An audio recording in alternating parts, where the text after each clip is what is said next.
हम board exam के pressure को कम कर रहे हैं। बोर्ड एग्ज़ाम का प्रेशर बच्चे ना लें, एग्ज़ाम प्रेशर ना लें, एग्ज़ाम को एग्ज़ाम की तरह लें।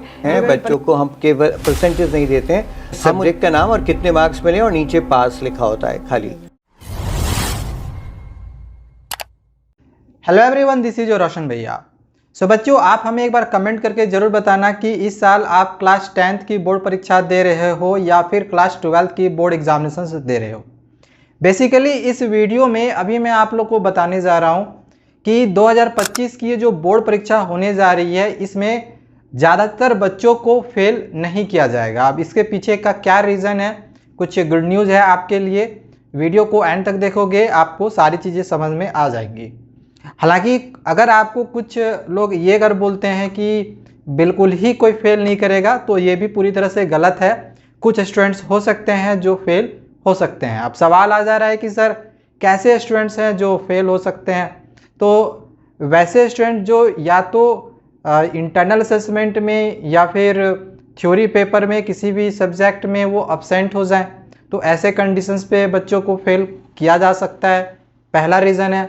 दूसरा रीज़न है कि जब आपकी बोर्ड परीक्षा होती है, आप कॉपी को बिल्कुल ही ब्लैंक छोड़कर आ जाते हो, आपके बहुत सारे क्वेश्चन छोड़ देते हो आप, तो वैसे कंडीशंस पे भी बच्चों को फेल कर दिया जाता है।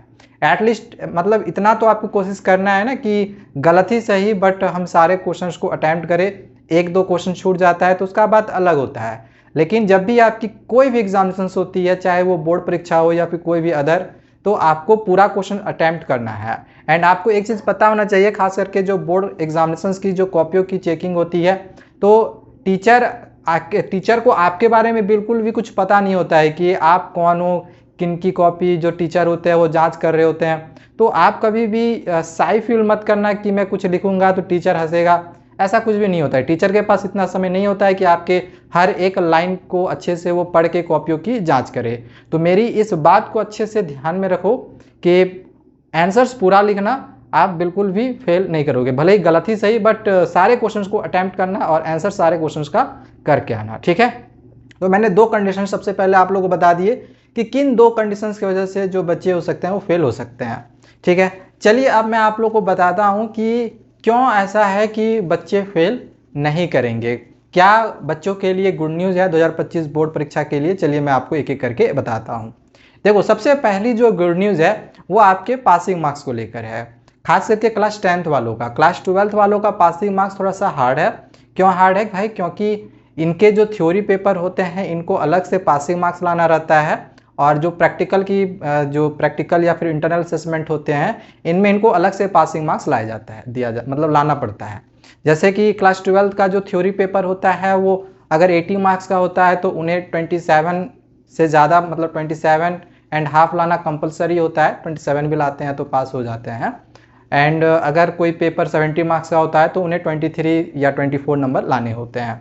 तो ये उनके लिए कंपलसरी होता है, ठीक है। इसी तरह से इंटरनल असेसमेंट में भी उन्हें 20 में, जिन सब्जेक्ट में 20 मार्क्स का इंटरनल असेसमेंट होता है, उसमें भी उनके लिए कुछ पासिंग मार्क्स होता है। प्रैक्टिकल जिनमें 30 मार्क्स का होता है, उनमें भी अलग से पासिंग मार्क्स होता है। तो 12th का थोड़ा सा मुश्किल है पासिंग मार्क्स। बाकी आगे और भी मैं कुछ चीज़ें बताऊंगा क्लास 12th वालों का, जिससे कि आपको समझ में आ जाएगा क्यों 12th वाले भी बच्चों को ज़्यादा फेल नहीं किया जाएगा, ठीक है। वीडियो को एंड तक देखना। तो क्लास 12th का पासिंग मार्क्स क्या है कि इंटरनल असेसमेंट और प्रैक्टिकल में अलग से पासिंग मार्क्स लाना है, थ्योरी पेपर में अलग से पासिंग मार्क्स लाना है, ठीक है। बट 10th वालों का पासिंग मार्क्स काफ़ी इजी किया गया है, बहुत आसान है, सारे बच्चे पास कर जाएंगे। शायद ही कोई ऐसा स्टूडेंट्स हो जो फेल कर सकता है यार। क्यों? क्योंकि इंटरनल असेसमेंट में उन्हें अलग से पासिंग मार्क्स नहीं लाना है, या थ्योरी पेपर में अलग से पासिंग मार्क्स नहीं लाना है। उनको इंटरनल असेसमेंट और थ्योरी पेपर दोनों से मिला के उनको 33 नंबर लाने होंगे। जैसे अगर इंटरनल असेसमेंट में कोई स्टूडेंट्स मान के चलो मिनिमम 18 मार्क्स स्कूल की तरफ से दे दिया, और थ्योरी पेपर में उसने 15 नंबर ही लाया 80 में, तो 80 में अगर 15 भी अगर वो ले आते हैं तो भी 18 + 15 मिला के वो पास कर जाएंगे। तो डरने की ज़रूरत नहीं है। और ख़ास करके जो स्किल सब्जेक्ट होते हैं, स्किल सब्जेक्ट जैसे computer application, information technology, artificial intelligence, तो ऐसे सब्जेक्ट्स में क्या होता है कि 50 मार्क्स का प्रैक्टिकल ही हो जाता है, और सभी बच्चों को 45 से अबव नंबर दे दिया जाता है।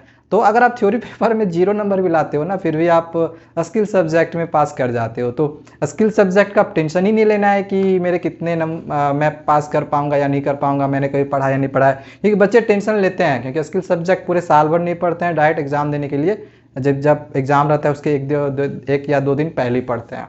तो स्किल सब्जेक्ट का सबसे पहली चीज़ तो टेंशन नहीं लेना कि मैं उसमें पास कर पाऊंगा नहीं कर पाऊंगा, कहीं फेल कर गया तो मैं कहीं फेल ना हो जाऊँ, ऐसा नहीं होगा। ठीक है, स्किल सब्जेक्ट में अगर 0 मार्क्स भी लाता है फिर भी पास कर दिया जाता है, क्योंकि इंटरनल प्रैक्टिकल हो या इंटरनल असेसमेंट हो और थ्योरी दोनों मिला के क्लास 10th वालों को 33 नंबर लाना पड़ता है। ठीक है, तो ये पहली रीज़न है कि पासिंग मार्क्स को ईजी किया गया है, जिसके वजह से बच्चों को ज़्यादा बेनिफिट मिलता है एंड ज़्यादातर बच्चे इस साल 2025 बोर्ड परीक्षा में पास करेंगे, फेल होने के चांसेस बहुत कम होगा। ठीक है, पहला रीज़न है। दूसरा रीज़न क्या है? दूसरा रीज़न है कि कॉपियों की जो चेकिंग होगा 2025 बोर्ड परीक्षा का, वो भी काफ़ी ईजी होने वाला है। मतलब बच्चों को भर भर के नंबर दिए जाएंगे। सीबीएसई का ऊपर से निर्देश है कि बच्चों के जो नंबर्स होते हैं उनके काटे नहीं जाएं। अगर स्टूडेंट्स कुछ भी लिख कर आते हैं तो उनको नंबर दिया जाए। ठीक है, तो कॉपी चेकिंग इजी होने वाला है। दूसरा एक बड़ा रीज़न है जिसके वजह से मैं कह रहा हूँ कि बच्चों को फेल नहीं किया जाएगा। मतलब आप कुछ भी लिख कर आते हो, जैसे मैंने कहा कि सारे क्वेश्चन को अटैम्प्ट किए, आपको कोई क्वेश्चन मिला, वो क्वेश्चन आपको बिल्कुल भी नहीं आता है, आपने बस फॉर्मूला लिख कर आ गया, तो कॉपी चेकिंग ईजी हो रहा है, तो फॉर्मूला पर भी बस आपको हाफ मार्क्स दे दिया जाएगा। या टॉपिक से रिलेटेड कुछ भी अगर थोड़ा सा भी मिलता है ना, तो भी आपको मार्क्स दे दिया जाएगा। आप क्वेश्चन ही लिख कर आ जाते हो, उसमें भी मार्क्स में दे दिया जाएगा। तो कुछ भी नहीं आए तो एटलीस्ट यार क्वेश्चन कोई लिख कर आ जाना, आपको उसी में मार्क्स दे दिया जाएगा।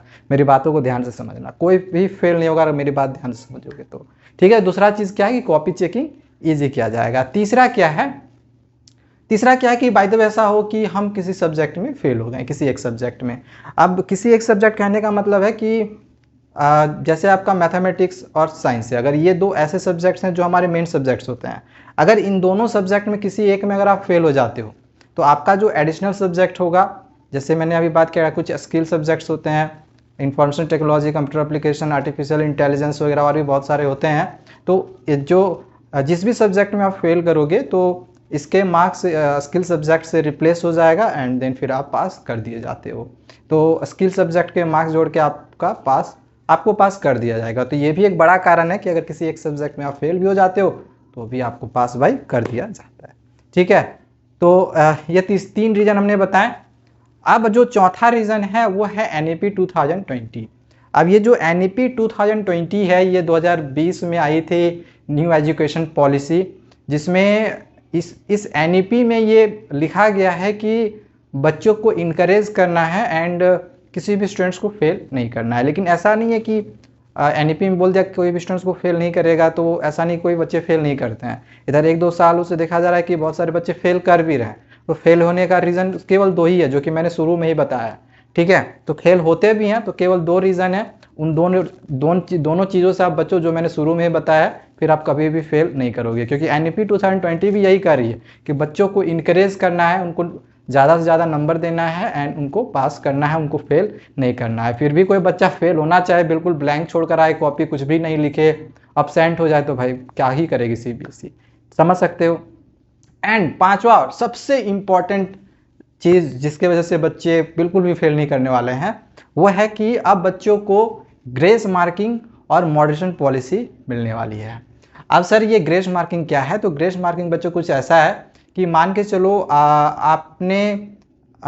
चलो मैथमेटिक्स में इंटरनल असेसमेंट में आपको 18 मार्क्स मिले एंड थ्योरी पेपर में पास होने के लिए 50 नंबर चाहिए था, बट मिस्टेक से आपका 13 आ गया, 2 नंबर आपका कम आ रहा है, या 12 आ गया। ठीक है, तो अगर 1-2-3 नंबर से अगर आप फेल हो रहे होते हैं ना, तो आपको ग्रेस मार्किंग दे दिया जाता है और आपको पास कर दिया जाता है।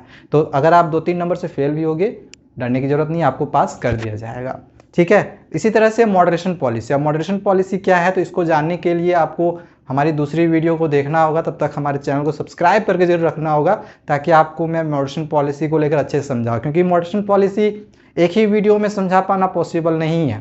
क्यों नहीं है सर? क्योंकि इसमें 5 पॉइंट है, उन सभी 5 पॉइंट्स को अच्छे से मुझे एक्सप्लेन करना होगा, तभी आपको समझ में आएगा कि मॉडरेशन पॉलिसी के तहत हमें नंबर कैसे दिया जाता है, हमारी जो नंबर बढ़ती है वो मॉडरेशन पॉलिसी के तहत कैसे बढ़ती है। ठीक है, बहुत सारे रीजन्स है, 4-5 रीजन्स है, इसके बारे में आगे वीडियो बनाऊंगा। तब तक चैनल को सब्सक्राइब करके रखना, और किसी तरह का क्वेश्चन होगा तो कमेंट करो। एंड जैसे कि मैंने शुरू में कहा था, कौन से क्लास में हो, 10th में हो या 12th में, कमेंट करके एक बार हमें ज़रूर बताना। ठीक है, थैंक यू, बाय बाय।